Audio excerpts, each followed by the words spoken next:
શું તમે ક્યારે વિચાર્યું છે કે કેવી રીતે અહંકાર આપણા જીવનમાં અડચણરૂપ બને છે અને કેવી રીતે સાચું જ્ઞાન આપણને મુક્તિ તરફ દોરી જાય છે? આજની વાર્તામાં આપણે સમજીશું કે કેવી રીતે એક રાજાએ તેના અહંકારને કારણે કઠિન પાઠ શીખ્યા. તો ચાલો એક અદ્ભુત વાર્તાથી શરૂઆત કરીએ. ડિસ્ક્લેમર: આ વાર્તા ઇન્ટરનેટ પર ઉપલબ્ધ સ્ત્રોતોમાંથી લેવામાં આવી છે. અમારી ચેનલ તેની અધિકૃતતાનો દાવો કરતી નથી. તે માત્ર મનોરંજન અને પ્રેરણા માટે રજૂ કરવામાં આવી છે.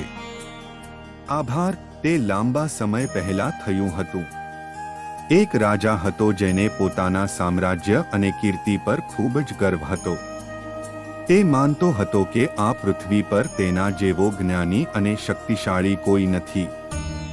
એક દિવસ તેણે તેના દરબારીઓને જાહેરાત કરી, મારાથી વધુ જ્ઞાની આ દુનિયામાં કોઈ નથી. હું બધું જાણું છું. જો કોઈ મને ખોટો સાબિત કરી શકે તો હું તેને મારા સામ્રાજ્યનો અડધો ભાગ આપીશ. રાજાના આ શબ્દો સાંભળીને દરબારમાં મૌન છવાઈ ગયું. રાજાના અહંકારને પડકારવાની હિંમત કોઈ એકત્ર કરી શક્યું નહીં. પણ એ જ સભામાં એક સંત હાજર હતા.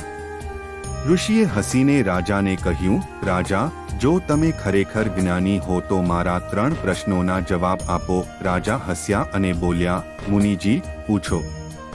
તમારા પ્રશ્નોના જવાબ આપીને હું સાબિત કરીશ કે મારાથી વધુ જ્ઞાની કોઈ નથી. ઋષિએ પ્રથમ પ્રશ્ન પૂછ્યો, આ વિશ્વનું કેન્દ્ર ક્યાં છે? રાજાએ થોડું વિચારીને કહ્યું, આ જગ્યા આ દુનિયાનું કેન્દ્ર છે.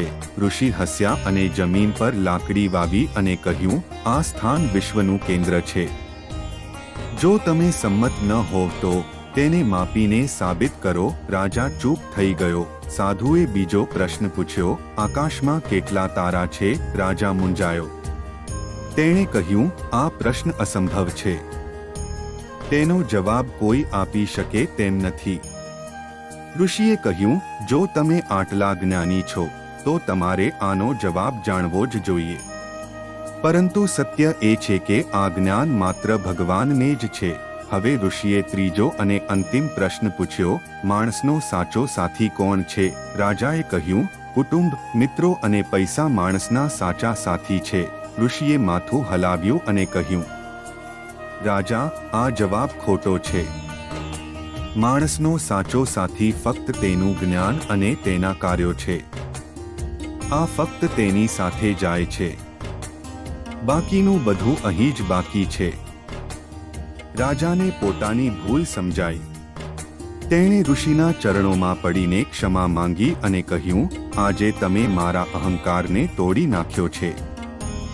મને સાચું જ્ઞાન પ્રાપ્ત થયું છે. મિત્રો, આ વાર્તા આપણને શીખવે છે કે અહંકારનો અંત હંમેશા પસ્તાવાથી થાય છે, જ્યારે સાચું જ્ઞાન આપણને જીવનનો સાચો માર્ગ બતાવે છે. જો તમને આ વાર્તા પસંદ આવી હોય તો તેને લાઈક કરો, તમારા મિત્રો સાથે શેર કરો અને સબસ્ક્રાઇબ કરવાનું ભૂલશો નહીં. અમારી ચેનલ